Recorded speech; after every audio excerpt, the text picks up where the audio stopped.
On the Consumer Watch, the Dow having its worst day since the pandemic. Just within the past hour, it closed down more than 1,600 points. This comes just a day after President Trump announced sweeping new tariffs. As News 15's Alexandria Hoff explains, it's raising the risk of a global trade war that could plunge the economy into a recession.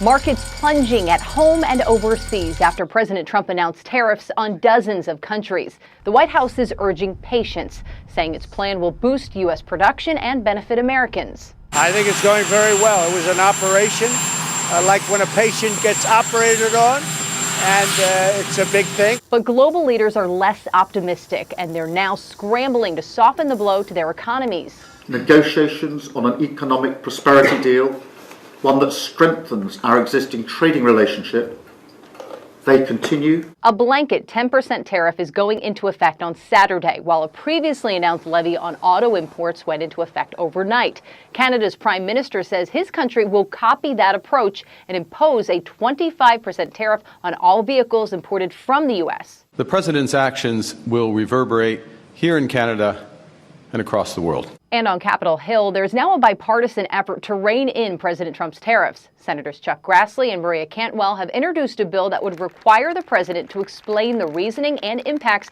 of any new tariffs to Congress within 48 hours of going into effect. We think Congress should reassert its role and have those policies come before Congress for review and approval. The legislation also calls for new tariffs to expire after 60 days unless Congress explicitly approves them. In Washington, Alexandria Hoff, News 15.